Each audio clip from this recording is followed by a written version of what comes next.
All good. Oh, yes, and we are live. Greetings, everybody.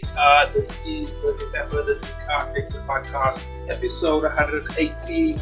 And just before I get into everything, I just want to spend about 2 minutes just talking on this morning. I turned on my phone and I found out that David Manny committed suicide. If you guys know, we actually spoke to him earlier this year. He's a friend of mine, man, and he was a good dude, man. He was a real solid guy. I liked him. He supported me. He supported my work. He came through to my shows, to my art exhibitions. He supported me online, comments, liking, sharing, and those things mean a lot to me. So when I found out this morning that the guy's got a wife and a kid, and when I found out that just to when I was reading, I actually saw the post because his brother's actually doing a crowdfunding, and that really broke my heart. It really broke my heart. And when I read the whole thing, my heart just dropped to the ground, man. And I don't really know what else to say. And I don't want to.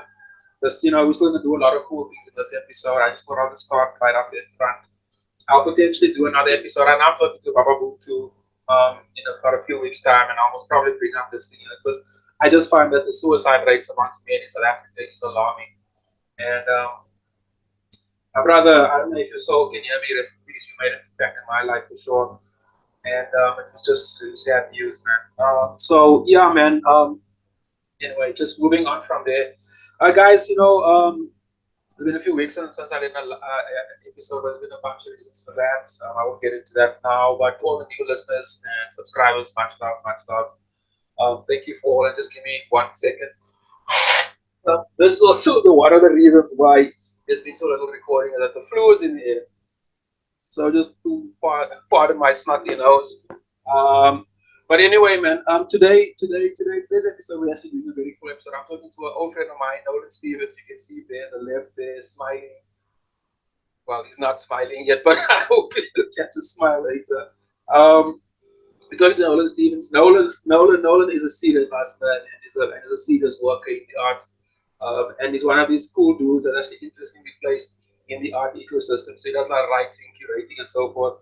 And he was working on a group show with the Asisebenze Art Studios, and they got a show called the Inner City View, which is now currently in Sandton. So we're gonna have a look at it. We're actually gonna do a walkabout with Nolan before, and then talk about the show afterwards. So we're actually structuring this episode a bit differently. So we can do the walkabout in the beginning, or rather, I'm that Nolan just explain to me what the show's about. And then we'll do the walkabout, look at some of the works, and then we'll pick his brain afterwards.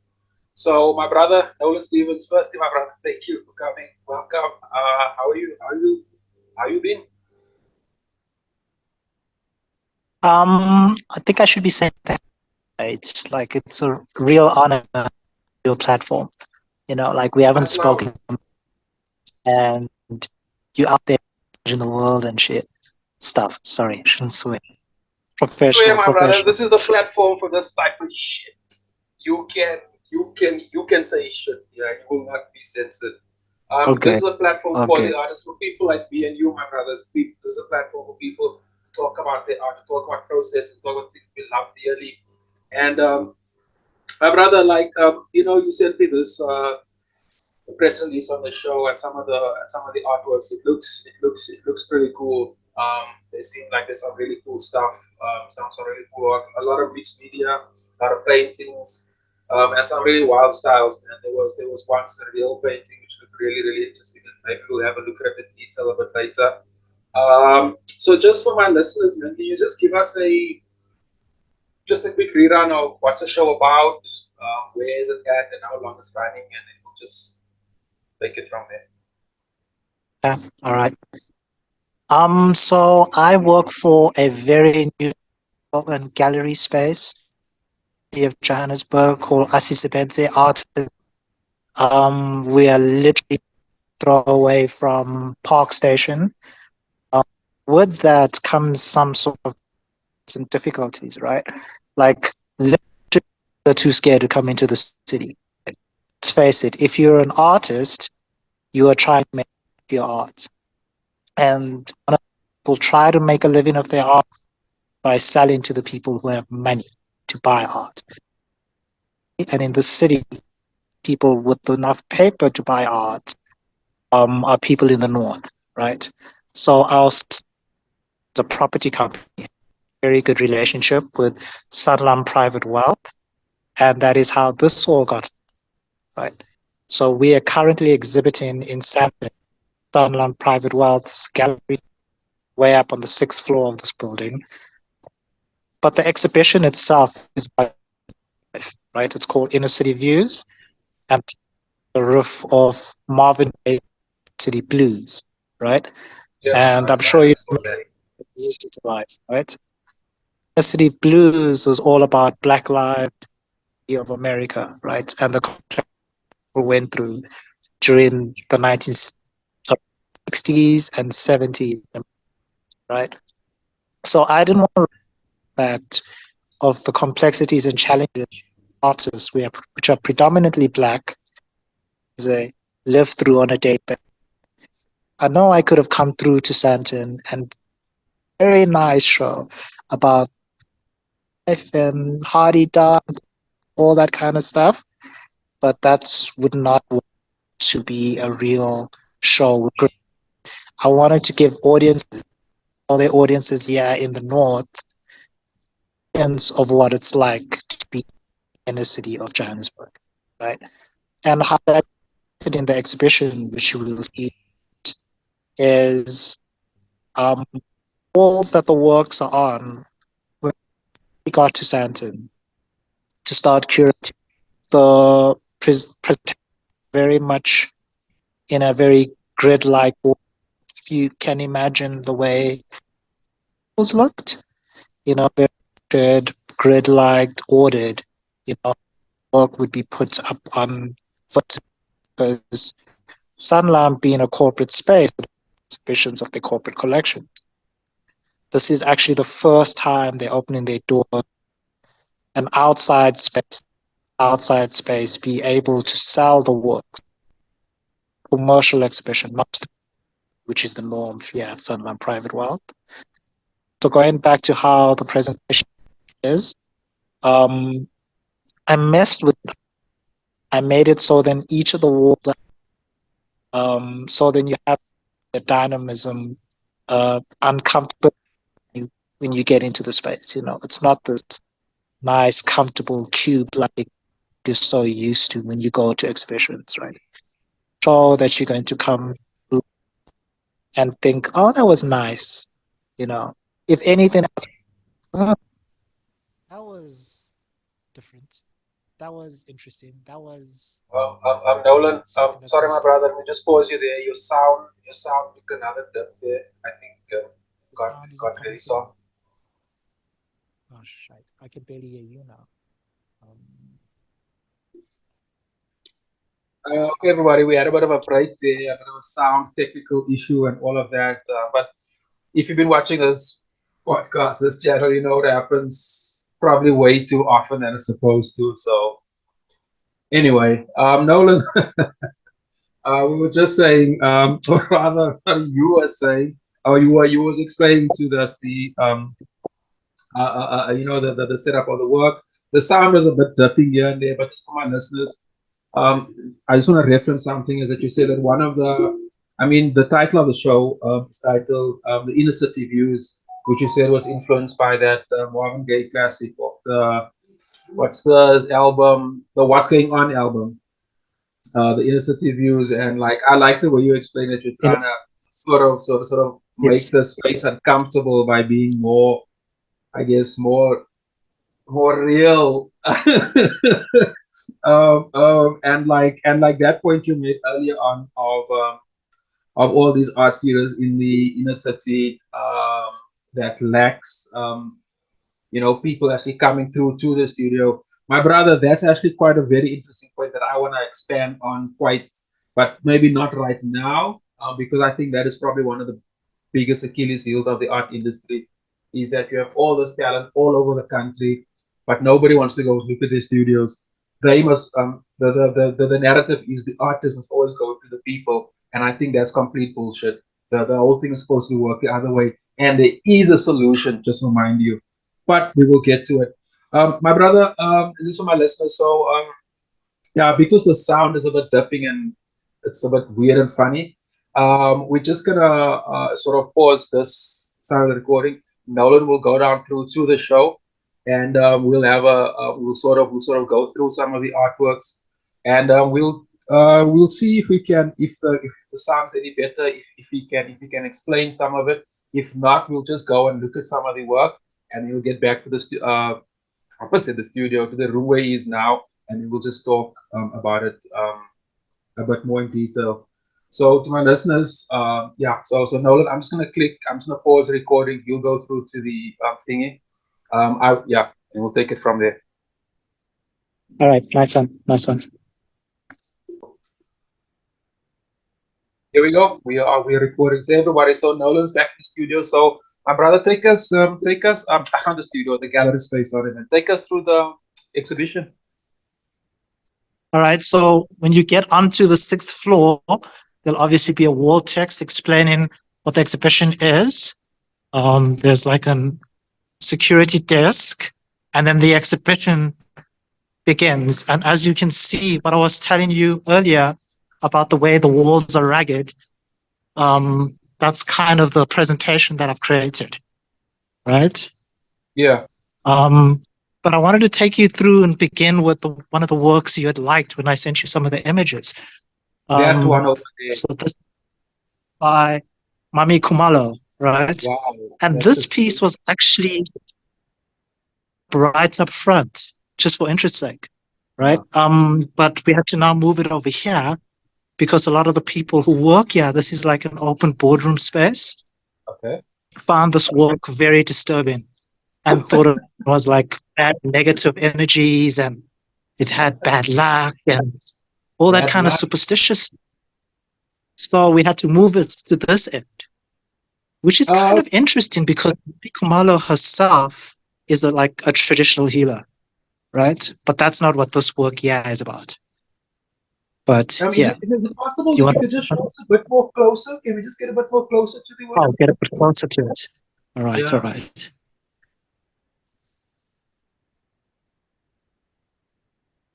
Wow. So this is the work. This is incredible. And she's a very trippy artist, as you can see, right? So this work specifically, so the exhibition is broken down into different themes. This work was under the theme of insecurity, right? Remember, it deals with issues of the city, right? Yeah. So this work specifically deals with, from a feeling, once you've dolled yourself up and you're feeling yourself and you're looking great and stuff, and you go outside, and the first thing you get is people saying, "Oh, hello, sweetie. Hello, darling. You're my size." You know, all the catcalling that women get, right? And all the eyes that get put on you, right? Yeah, man. And how that can go, once you're a woman, make you go from feeling beautiful to something that is grotesque and ugly, right? Wow. So that is what this is about. And this piece is called Eye Power. So it's the power that people's eyes, you know. I love it. And deals with safety and security, you know. So not about the other stuff that people are seeing. And then a different work I wanted to take you to is this right here by an artist that we also have named Temba Kumalo. Right? Yeah. And if you can, this is like salvaged wood that is picked up from the streets, right? And if you look at the eye area, he always does stuff around the eye because he himself has had an injury. So if you see the cat, his eye is completely white. And he speaks a lot about how he traumatizes the wood in the same way his body was traumatized, right? But within that process, he's created something of beauty. You know, like you can literally see the fragment of this image, right? When you stand back from it, you start seeing the image a lot more fuller. But you go closer, it starts fragmented, right? Yeah. Beautiful. And you start seeing little details like around the mouth, for example. You start seeing like notation, music notation, right? And then that starts speaking about the fact that if you walk into the city, there's no silence. There's music coming out of taxis. There's music coming out of shops. There's Yeah. old ladies selling vegetables, singing gospel hymns. There's people whistling. There's no silence in the city, right? But on his personal capacity, this artist works a lot with music in the same that most artists do, right? We live and we work around music like you do yourself, with you have like jazz playing or hip hop playing. That's just Yes, man. basically how we operate as creatives, right? So very much a part of that inner city dynamic, right? Love it. Love Big it. other piece, I'm taking you to all the really, really dynamic works, right? Yes. This, Yes. yeah, something that's like out of the norm. So I'm giving you all the out of the norm kind of works. Yeah. This artist, yeah, he cuts up rubber and tires and those kinds of things to create his three-dimensional kind of assemblage works, right? And what he's doing is he's saying, okay, the realities are that as children, we might play with tires and pretend they're cars, right? But from the outside, people will see that as an, oh, shame, those kids don't have any money to buy toy cars. But from the Yeah. inside, we're not thinking as Black people. We're thinking we are driving these cars, right? And that's Love our it. reality as Black people. We don't look at the negativity. We take what we have and we create from that, right? Which is what he has done here, and which is what Temba did in the wooden work, is he took what he had and he created from what he had. So the initial response would be, the traditional response would be, I'm going to create art. I need artist paper, I need canvas, I need pencils, brushes, paint, or whatever Yeah. the expected norms are, right? Yeah. Most of the times, Black people don't have those tools or the finances to Yeah. create those. Yeah. So do what we can with what we have. That is the Sure. aesthetic of African, right? Sure. And here we see him taken rubber and he's taken bits of material and made an Stunning. image like that. Stunning. Stunning. Another example of this, I just want to give you a twofold example, right? Threefold example. This artist right here, Zamani Kaba, a very, very traditional kind of work in terms of medium, right? Speaking about like him coming from a seamstress background where all his family members, aunts, uncles, grandparents made clothes, right? And he's coming into the inner city thinking he's going to make it big, this character. He's going to make it big as a seamstress person. But when he gets to the inner city, he soon realizes he can't afford to even make the clothes, wear the clothes that he makes, right? And this artist in his own capacity starts struggling to make a living through art, right?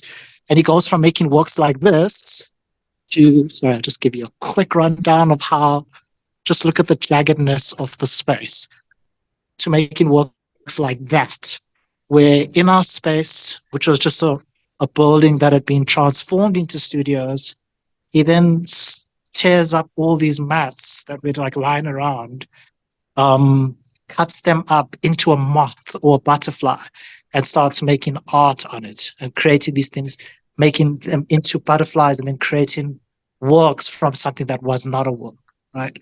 And if you look at this on a level, that whole idea of the caterpillar then being transformed in the bud that then becomes a butterfly or a moth is that whole idea of renewal, right?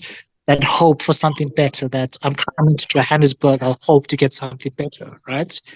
That's what we start seeing, yeah, very tangibly so. Because if you look at the carpets, it's something that you walk over, right? Something that's underfoot, something that's paid very little attention to and treated like nothing, right? As in most people are treated when they come to the city, right? Sure. So now a button and an artwork which is revered and sold for that amount of money, So try and get it. Can you see it? I don't know if it's focusing enough. Is that 5,000 or 50,000? Let me just see. 45,000. Okay. 45. Yeah. So it's taking something that had no value to something that has value. Love it. Right? Love it. And included in that idea is same artist, this kind of aesthetic. where it's a giant sewing machine, but like imposing itself on the masses of the country. Yeah, You man. know, the whole idea of the machine, as in the governments having their Yes, say, yes. populist opposition. You know, incredibly powerful work once you start engaging with it. You know, Ah, two works like that, another piece by Mami Kumalo, and works like this, a piece by Michael Selikani, pieces by Michael Selikani. You know, um, the works on show at this exhibition deal a lot with blackness, if I can be so bold to say that. Black yeah, realities, blackness. yeah, yeah. Cultural realities. Because even though we live in the city, I'm just trying to figure a way for you to see this and how big it is. Yeah, Even though we yeah. live in the I get city, the, I get the our scale.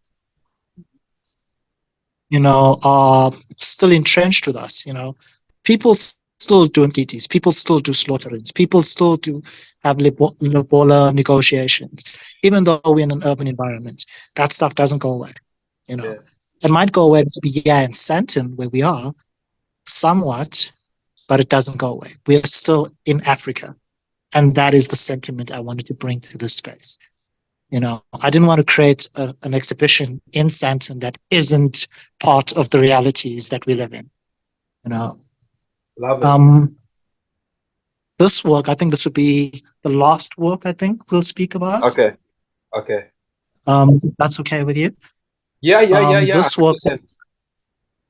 is by a male artist, Sipamandla X, who is Lazy Hound's younger brother, right? Oh, okay. And yeah. So all these artists are part of our group of artists that we have at Asisebenze, right? But Yes. what he's doing with this, if you notice, this is the former Miss South Africa, right? Oh, that skinny one. Yeah. Yeah. Skinny one. Yeah, which chubby Miss South Africa. My brother, I don't follow those pageants, but I know one of them won some global thingy. They all look the same to me. Same. Okay. Yeah, but this was that era where they had to choose a black person. You know? So yeah, this is the black one that won this universe too. Okay. So yeah, what he then says within a work like this is that it's a commentary on feminism and women, right? Yeah, Is man. that we look at this woman, we see her as beautiful, as we do every woman, right? We see a woman, we're like, oh, this woman's so beautiful, but we don't know the complexities that go on behind that veil of makeup, behind the veil that woman set up. Like a woman can be going through like an abusive relationship, but we will not know about it, you know, because it'll be put behind the curtain of makeup or the curtain of whatever, you know.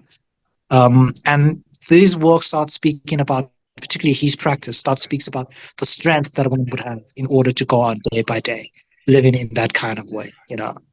So a lot of these artworks are about personal relationships that they've had, like that. This artwork relates to his mother and how he had not known his mother for a long time and only heard that his mother was very beautiful and lived in Johannesburg, right? So he'd watch TV and be like, this could be my mother. She's very beautiful. She lives in Johannesburg. This could very well be my mother, right? Only to find out one day when he did get to meet with his mother that she was in an abusive relationship. And even though she was incredibly beautiful, she had a lot of pain underneath that beauty. So that's what that work starts talking about. You know, if there's any work you'd like me to speak about, just you know what, pause me. Nolan, this work is stunning, man. So I've got a Yeah. bunch of like questions and reflections on everything. And just for my listeners, please, guys, if you like enjoyed what you're watching, please like, subscribe, and share this channel. Like, subscribe, and comment to this channel. My brother Nolan, let's just pause this session for now.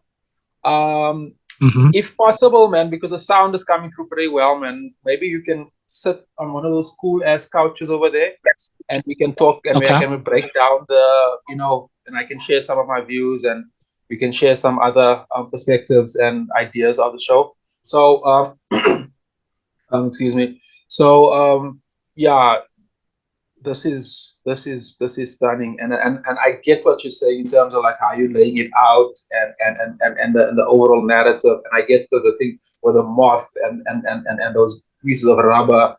It's beautiful. So okay, man, I think we're running out of time there for now. So my brother, I'm gonna close this session, start another one, and to my listeners, Okay. I'll see you shortly.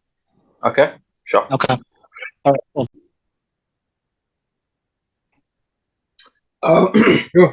Excuse me, everybody. My throat is still full of phlegm. Nolan, yeah, man. Firstly, many congrats on the curating of the show, and the actual layout. I think that's actually quite dynamic.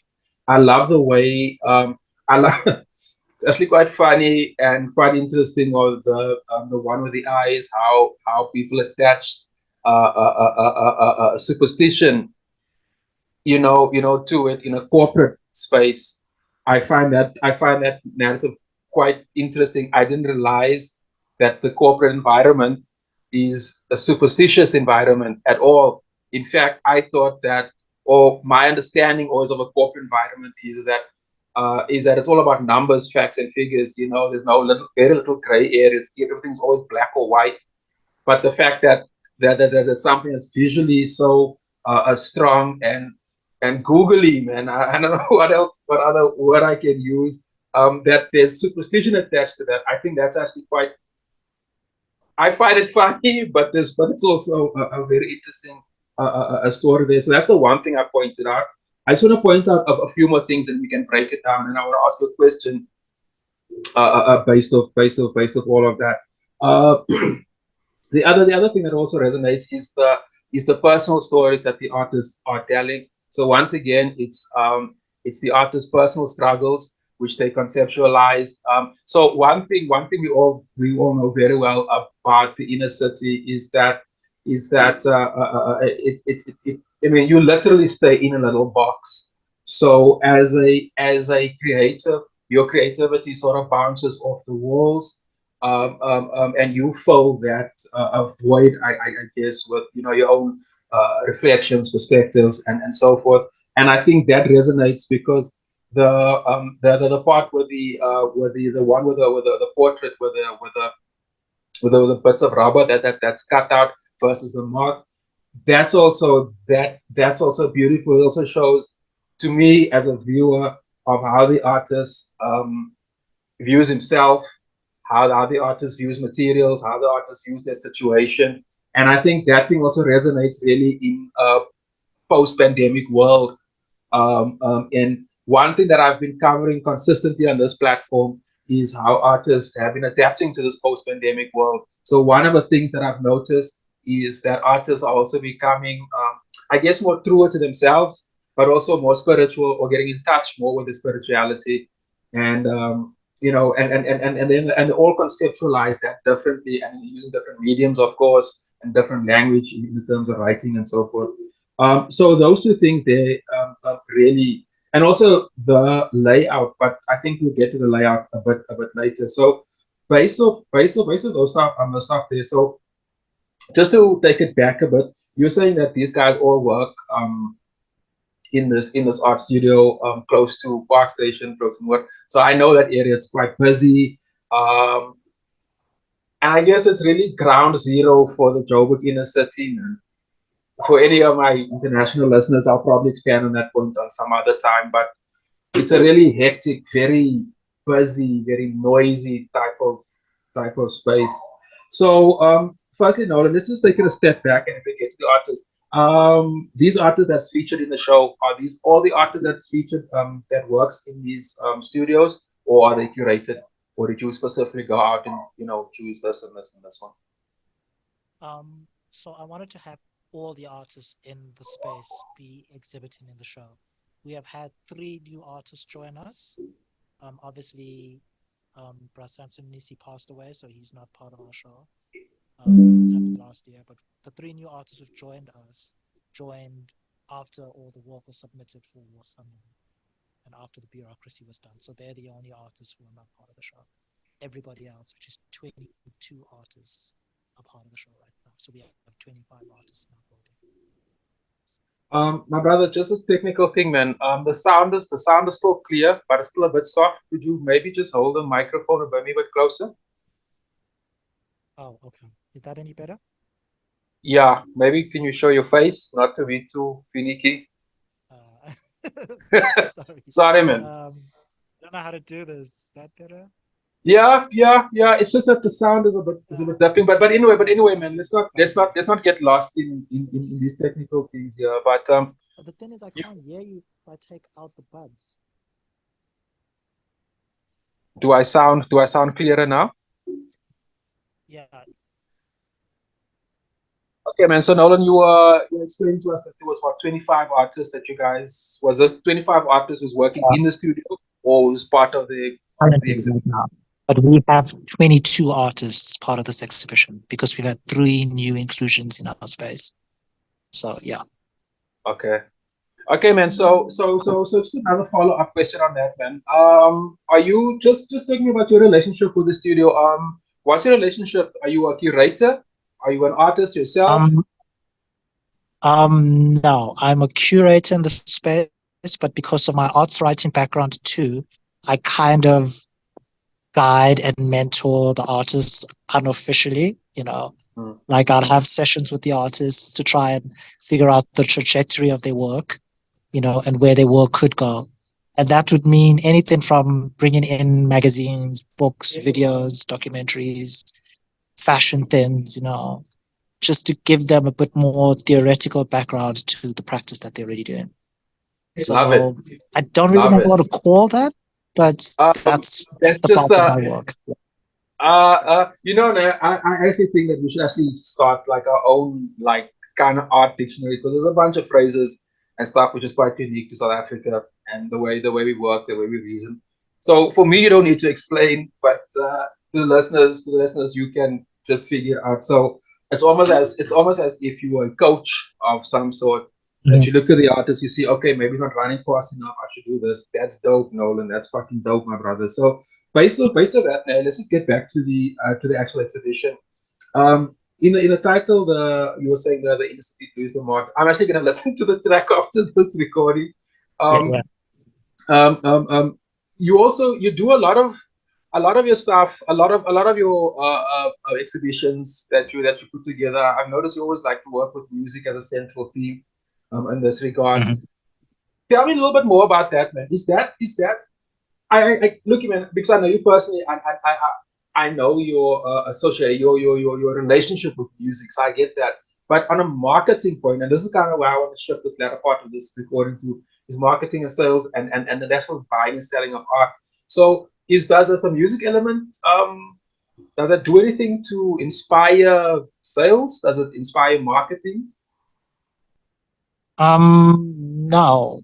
So just to give you an understanding, you and your viewers and listeners, an understanding to how I've used music in the past, I've curated a show called Sounds in the City, where each artwork would have an MP3 player next to it, right? And then the world artist would obviously select a song and then make a work out of that song, and that work needed to deal with the complexities of the city, right? For example, the Police Roxanne, right? I had an artist in the exhibition that I did who chose the Police Roxanne, but then did a work about how women are treated as prostitutes in the city, you know.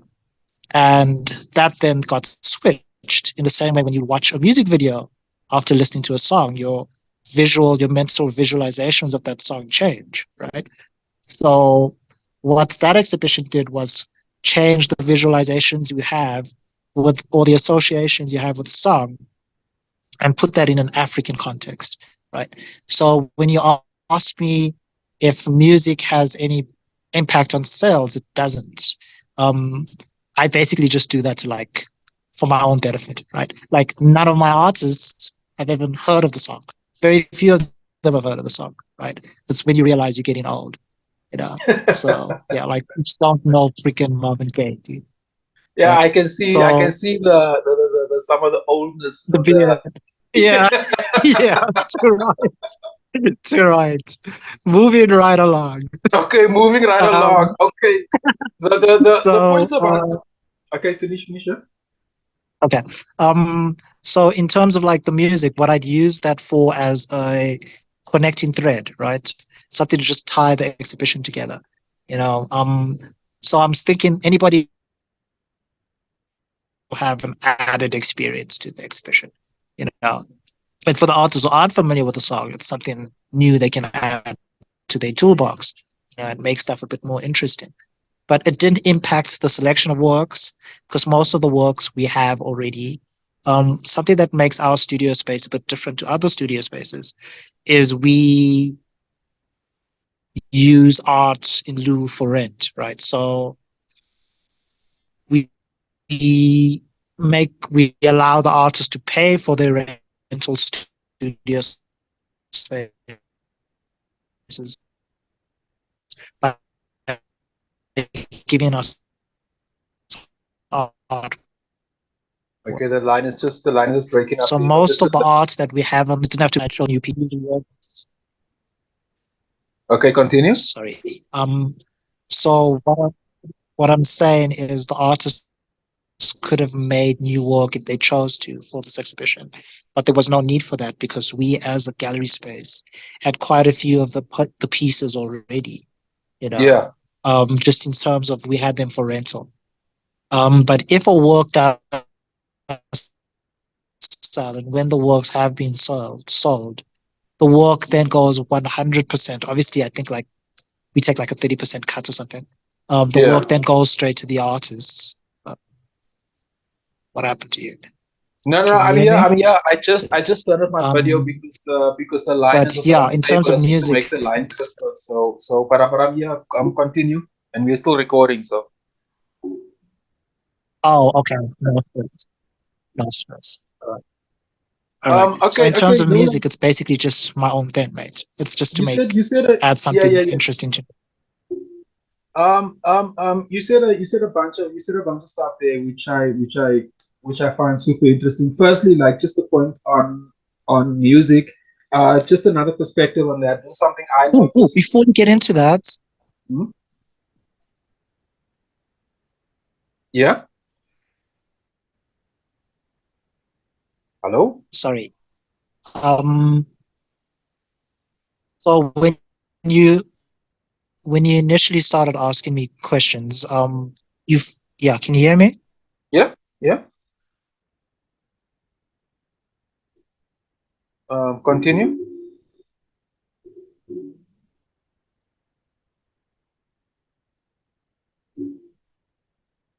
Is that cool? You have a Yeah, quick there's a bit of a conversation. break there, but continue. Yeah, I'm listening. Oh, crap. All right. So what I wanted to say about that in terms of like the corporate world finding that work superstitious, Yeah, right? Um, I think that has a lot to do with how the country as a whole has changed, right? Corporate doesn't mean whiteness anymore, like predominantly whiteness. We have a lot of people in the black community who are now working in corporate, right? And just because they're working in corporate doesn't mean their base understandings of how the world works disappear. Engaging in traditional culture, engaging in traditional cultural beliefs, yeah, right? And that's where I think that part of that cultural traditional understanding of life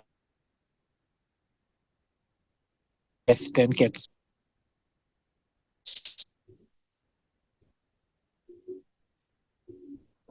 yeah. Okay, to my listeners, there's a bit of a and cut. I Let me think just. that kind of would be an answer to why that is. Okay, Nolan, there's just a bit of a and this is definitely on my side. The line is a bit dodgy over here, but this is definitely on my side. It's not on you. Do you? Go. Yeah, everybody. Sorry about that, man. It's just that there's just probably something wrong in the area. The line keeps dipping. But Nolan, I got what you were saying about how you're using sound. I just wanted to make a point about something that I've noticed in Ahmed, just in art in general. is that when most of our senses are so in other words, if sight, sound, and touch or smell, if those senses are sort of awakened or partaking in you and enjoying the art, I've noticed that just like messes in a good way with how people interact with art. So if you both see, hear, and maybe smell, I just think that working with multiple senses is like, I just think it's really cool. And given that we're now in this fourth industrial revolution, post-pandemic world where everything is virtual. I mean, we're doing this interview virtually. Those type of senses matter. So if I can, like where you are now, like if I can look, see it, but you see my point. I just want to highlight that. I just think that's really cool, and that's really something that actually stands out from what you were saying. Another point about the interesting thing that you said about how the studio works and how you guys use art for the to pay for rent and so forth. That's actually a topic that actually reminds me of something. Maybe we can actually do a separate interview or a recording on that in the future, because what I've been noticing in a post-pandemic world is that how these old structures are just don't work anymore, my brother. Like I don't think it's sustainable, and it definitely doesn't. It definitely doesn't give us any new markets, and it definitely so let me explain to you like this. When Spotify came into the market, it changed the way we consume music. And so what musicians did was they adapted their music to those platforms. And you can say the same about Netflix, right? So those people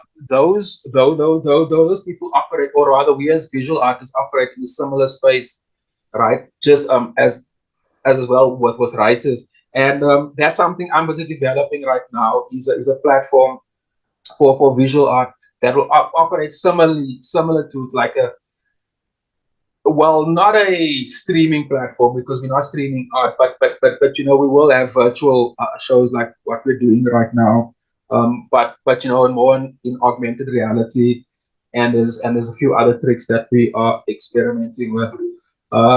So I'm just in my personal space, I'm just very critical on like the old thing where the artists are go into a room, you got to pay for rent there, you have your rent or your bond where you pay in your house, and your work is that's a lot of pressure for, especially in a post-pandemic world. It's a lot of pressure for the artist, and not everybody can always deal with that. So that's just a point. I'm just putting it out there, and I said I'll contact you maybe along the line. We can talk extensively about that, because I'd love to pick your brain on that. So just to get back to the show, fantastic stories. Love the stories. I love the way you put it. I love the way you arranged everything. And just from a visual point, I love the use of color. And I don't see a corniness or a monotony in the portraits, which is unfortunate, which we find too much these days, where it's just like happy faces or sad faces or whatever. There's a lot of character and story, so I think that is very cool. So can you just give us can you just give me an overview on what's your views on all the work? Because we look at them individually. What do you think is the biggest driving, or how can I say, if I was somebody from, let's say, from Sao Paulo, Brazil,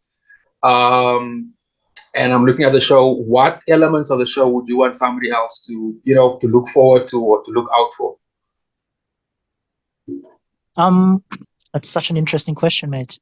So I think in order to answer that, we need to understand the dynamics of why South Africans or even Africans use portraiture so often. Right. So within the portraiture space, like let's not fuck around here. Portraiture has been around for over 700 years, right? Yeah. Like Europeans have been making portraits since the Mona Lisa days, right? Yeah. But only now, once black faces are part of the arts industry, is the narrative within the arts industry that we've had enough of portraiture. Right? Nice. Which I think is very nice one. Right? I think that's incredibly interesting. Love it. You tie this in faces. Yeah, no, so that's always something that I'm very ready to push back against. But also similarly to that is the fact that most of our artists, like most artists within the continent of Africa, are either self-taught, excuse me, or go to institutions where theory is not like the most paramount of targets in the institution, right? It'll all be about like skill sets, right? Like teach the students how to draw, teach the students how to paint. They'll come up with a theoretical component later, right? How to conceptualize their work and all that kind of stuff, right? And coming from an African background, when you tell people you're an artist, the first question you get asked predominantly is, "Oh, you make art. Can you draw me?" Drawing faces is the norm of what is considered art within an African context. Yeah, yeah. Which is why we have so many portraits within the African context. Love it. Right? I love that answer. I'm just saying these are the reasons why we are the way we are, right? So for artists who aren't like that, for artists who've been able to step out of that box, these are artists who are privileged enough to engage with art from, I don't know, elsewhere, the theoretical components of art, the conceptual components of art. And that might be something as silly as being able to watch YouTube videos, right? But in today's markets, that is easier said than done. Like even today's interview, like the space I'm in right now hasn't got Wi-Fi, right? Their Wi-Fi is proprietary, which means that the information that gets bounced around for Sanlam employees and the private wealth employees are very sensitive information, right? So they're not just giving that stuff out. So for me, ahead of this conversation, the conversation with me and you was, how much data do you think I would need? And that is me and you, some people who have jobs. Most artists are not in as lucky a position, So getting data and getting access to information, not so easy. So that is why drawing faces is the main route and access point for most artists. So I'd like people to just be aware of those complexities when engaging with African art. Love it, love it, love it. I think you just nailed that answer there. If that's a mic drop moment there, Mr. Nolan Stevens, for sure. So I think I'll just leave it there. I just want to add, excuse me. I just want to add on to, or just make another point on that. I totally agree with that thing with the explanation on portraits. I also, as I said earlier on, like I see a lot of stories and very interesting dynamics and perspectives on how, or rather, how certain artists tell certain stories through portraits. Like I love the one about you said about the artist and their mother. That was actually quite beautiful and lonely and all those other lonely like emotions, but there was actually a beauty in it as well, and that is stunning. That's really stunning. Also, I just want to take it back to the point you made about the corporate world changing. I love that. I actually didn't think of that. It shows you how little interaction I've been doing with the corporates for the past few years. I still have this percent notion. It's just this fucking white. Yeah. Don't really like the corporate folks that much. Not that I must be careful what I say. It's not that I don't like it. I like your money for sure. I'm just a creative dude. I like creative people. Conservatism, I don't gel with it. But anyway, before I say stuff, I'm just gonna bite my career. My brother, just to bring it back to the show, because there's a bunch of other things I just want to talk to you about. With regards to how the art ecosystem works, but I think that'll take it off the show, and I kind of, excuse me, and I kind of don't want to do that. So I'm thinking we can actually do another separate recording. I'll drop you a voice note sometime with what I'd like to, because there's a few points that I think is necessary, because I think the art world is changing. I think the world is changing, and more importantly, people's movements have changed, and how they consume everything. People's shopping habits have changed and I'm talking about South Africans, not globally. So, excuse me, our shopping habits, what we are consuming and how much we're consuming, and you don't have to look far further than Netflix And we have that writer strike going on in America right now, which is a very interesting narrative. How that's also gonna, impact how much we are consuming and so on. But anyway, that takes it off your show over there. So just give my listeners some more details on the show. So, for example, how long is it running for? Who do they contact? And so forth. Those technical bits of information. Okay. So this is a 3-month-long show, which is very long for the context of an art exhibition. Yeah, very. And the plan was to rotate works each month. So this is the second month, and it will end at the end of August. Right. If people want any information on who we are as an art space, Asisebenze Art Atelier, you can find us on Instagram, on Facebook. We have a website that is constantly being updated. Those are the spaces to stalk us. Can you give us the website acceptable name? Asisebenze Art Atelier.co.za, I think. Okay. If not, .com. Just okay. Well, I'll put the information down on the. But it'll come up if you just Google it. Yeah. Yeah, I'll put the information up on there for sure. Nolan Stevens, my brother, thanks for being so cool about trying to experiment with this. I thought it was really cool. Oh, good. I love the fact that, I said it like the fact that you keep using music. Personally, I think that can be expanded on. I think that's why I didn't want to get into the other part that I wanted to talk to you about, and I wanted to take it off the actual show, and I wanted to keep it just on the current show. But I think that's definitely something that can expand on, especially in the augmented reality. And all the best for the show. And to my listeners also, like, if you guys want any other information on this, I will have it all in the description down below. And excuse me, as you said, it will be up till August, so that'll be fantastic. Yeah. So, my brother, all the best for that. I will publish this episode soon. I'll work on it soon. I see we have a bit of a network issue here as well, so maybe it will be done either on Friday or Saturday morning, but I'll be in touch with you with regards to that. And any other additional information on the Asisebenze Inner City View exhibition will be all in the description below. To all my listeners, please like, subscribe, and comment to this channel. And help me expand this algorithm. Let's tell YouTube that we're happening. We feature the most talented people in the world. I like to believe in the world, but definitely in South Africa. So all the best. So yeah, just help us grow with that. Nolan Stevens, my brother, I'll be in touch with you in the next coming days with regards to this episode and something else. All the best with the show. Thanks for being so cool about everything. I just love everything, and I love the answers and everything. And since I started the show on a bit of a somber note, that thing is actually hanging over my head.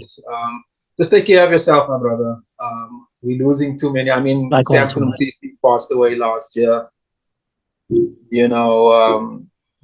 Let's just take care of ourselves. My one co-host always like to say, we spread black love, and we care for other black people. So hashtag black love, hashtag creativity. Nolan Stevens, my brother, big up. And I'll speak to you real soon. Thanks, homie. Appreciate it. Peace. One love.